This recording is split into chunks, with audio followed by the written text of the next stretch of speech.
War of the Worlds by H.G. Wells. Book 1, Chapter 2, The Falling Star. Then came the night of the first falling star. It was seen early in the morning,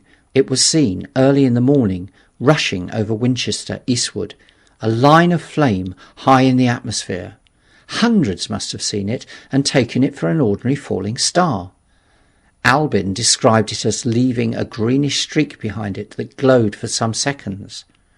Denning, our greatest authority on meteorites, stated that the height of its first appearance was about 90 or 100 miles.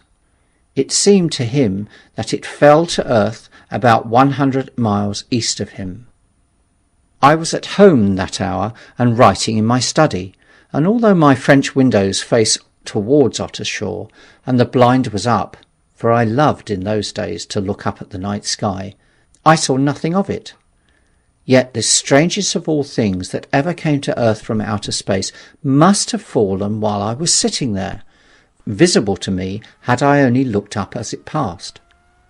Some of those who saw its flight say it travelled with a hissing sound.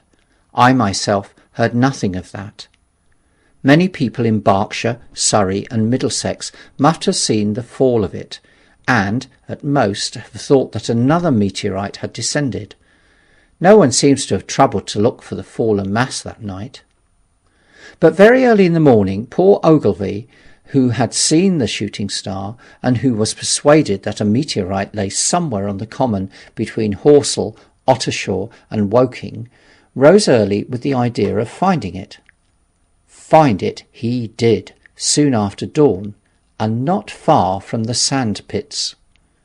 An enormous hole had been made by the impact of the projectile, and the sand and gravel had been flung violently in every direction over the heath, forming heaps visible a mile and a half away.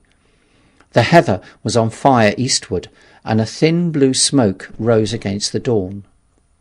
The thing itself lay almost entirely buried in sand, amidst the scattered splinters of a fir tree it had shivered to fragments in its descent.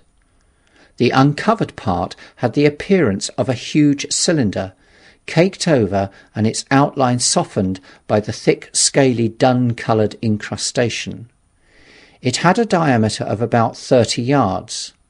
He approached the mass, surprised at the size, and more so at the shape, since most meteorites are rounded more or less completely. It was, however, still so hot from its flight through the air as to forbid his near approach. A stirring noise within its cylinder he ascribed to the unequal cooling of its surface, for at that time it had not occurred to him that it might be hollow. He remained standing at the edge of the pit that the thing had made for itself, staring at its strange appearance, astonished chiefly at its unusual shape and colour, and dimly perceiving even then some evidence of design in its arrival. The early morning was wonderfully still, and the sun, just clearing the pine trees towards Weybridge, was already warm. He did not remember hearing any birds that morning. There was certainly no breeze stirring, and the only sounds were the faint movements from within the cindery cylinder.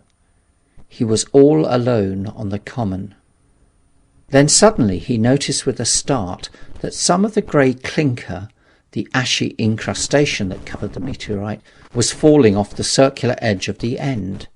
It was dropping off in flakes and raining down upon the sand. A large piece suddenly came off and fell with a sharp noise that brought his heart into his mouth.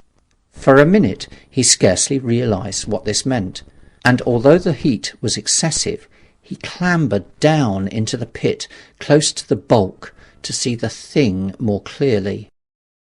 He fancied even then that the cooling of the body might account for this, but what disturbed that idea was the fact that the ash was falling only from the end of the cylinder. And then he perceived that very slowly the circular top of the cylinder was rotating on its body. It was such a gradual movement that he discovered it only through noticing that a black mark that had been near him 5 minutes ago was now at the other side of the circumference. Even then he scarcely understood what this indicated, until he heard a muffled grating sound and saw the black mark jerk forward an inch or so. Then the thing came upon him in a flash. The cylinder was artificial, hollow, with an end that screwed out. Something within the cylinder was unscrewing the top. "Good heavens!" said Ogilvy. "There's a man in it! Men in it! Half roasted to death, trying to escape!" At once, with a quick mental leap, he linked the thing with the flash on Mars. The thought of the confined creature was so dreadful to him that he forgot the heat and went forward to the cylinder to help turn. But luckily the dull radiation arrested him before he could burn his hands on the still glowing metal. At that he stood irresolute for a moment, then turned, scrambled out of the pit, and set off running wildly into Woking. The time then must have been somewhere about 6 o'clock. He met a waggoner and tried to make him understand, but the tale he told and his appearance were so wild, his hat had fallen off in the pit, that the man simply drove on. He was equally unsuccessful with the potman, who was just unlocking the doors of the public house by Horsell Bridge. The fellow thought he was a lunatic at large, and made an unsuccessful attempt to shut him into the tap-room. That sobered him a little, and when he saw Henderson, the London journalist, in the garden, he called over the palings and made himself understood.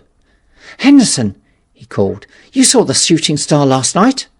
"Well," said Henderson, "it's out on Horsell Common, now."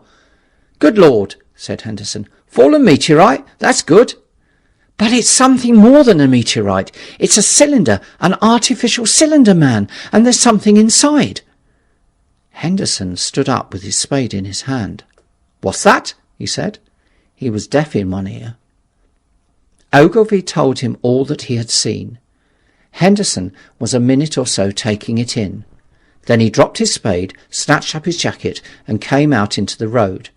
The two men hurried back at once to the common, and found the cylinder still lying in the same position. But now the sounds inside had ceased, and a thin circle of bright metal showed between the top and the body of the cylinder. Air was either entering or escaping at the rim, with a thin, sizzling sound. They listened, rapped on the scaly burnt metal with a stick, and meeting with no response, they concluded the man or men inside must be insensible or dead. Of course, the two were quite unable to do anything. They shouted consolation and promises, and went off back to the town again to get help.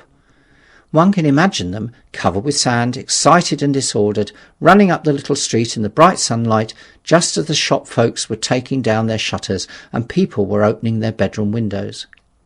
Henderson went into the railway station at once in order to telegraph the news to London. The newspaper articles had prepared men's mind for the reception of the idea. By 8 o'clock a number of boys and unemployed men had already started for the common to see the dead men from Mars. That was the form the story took. I heard of it first from my newspaper boy about 9:15 when I went out to get my daily chronicle. I was naturally startled and lost no time in going out and across the Ottershaw Bridge to the sandpits.